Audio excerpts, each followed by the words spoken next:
Hi, my name is Yehoshua Benzadon from Spain, Sefard, and this week I'd like to share with you a very beautiful idea that I heard in the name of Rabbi David Foreman.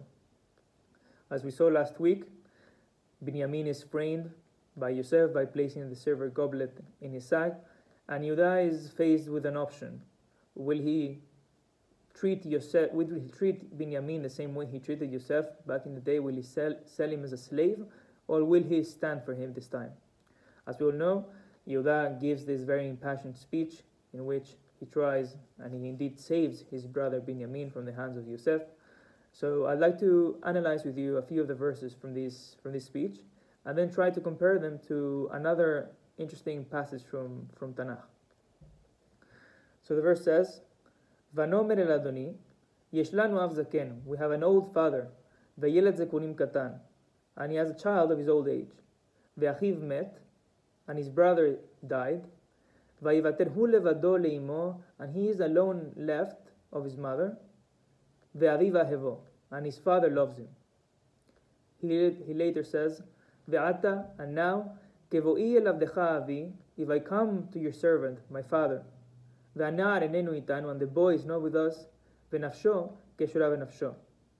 Since his own life is bound up with his, he will die. So we see from here that Yehuda is faced and accepts the truth that indeed Yaakov, his father, loves his other brothers more than he loves him, and he accepts it.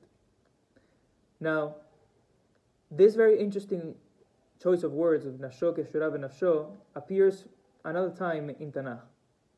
And this is in the story of Shaul, David, and Goliath. We all know the story. Goliath, the leader of the Philistines, comes and threatens Shaul, and David comes up and stands up and goes to fight against him and kills him. So we see in Shmuel,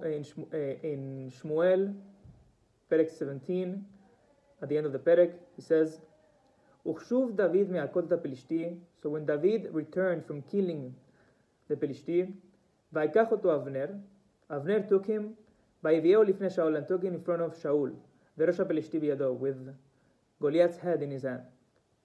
Vayomer elav Shaul, Ben mi ata hanar, and Shaul told him, who are you, my boy? Vayomer David, and David said, Ben avdecha Ishai bet alachmi, I am David, the son of Ishai. Vahi kechaloto ledaber el Shaul, and when they finished speaking with Shaul, V'nefesh Yehonatan nikshera v'nefesh David. The soul of Yonatan was bound up with the soul of David. Vayahavu Yonatan kenafsho. And Yonatan loved David as himself. Vayikacheu Shaul vayomahu v'lo netanu lashuv et bet David. And Shaul took him from that day, and he didn't let him return to his father's house. Vayichrod Yehonatan ve'David berit, and Yonatan and David made a pact, בהעבתו כנפשו, because Yonatan loved him as himself. ויתפשט יהונתן את המעיל אשר עליו, Yehonatan took off the cloak and tunic he was wearing, ויתנהו לדוד, and he gave him to David, ומדע ואת חרבו ואת קשתו ואת חגרו, together with his sword, bow, and belt.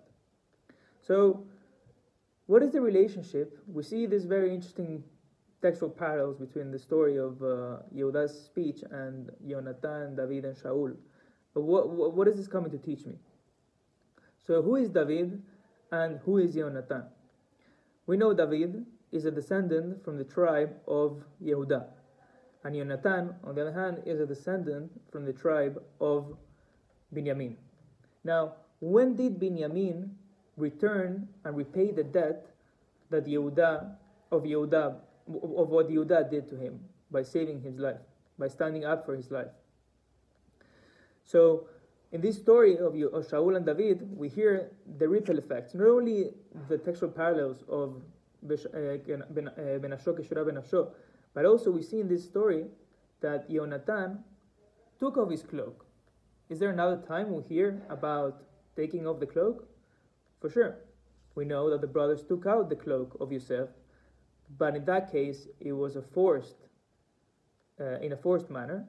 Was this case, it was voluntarily. Yonatan took off his cloak and gave it willingly to David. So what do we see in this story? We see how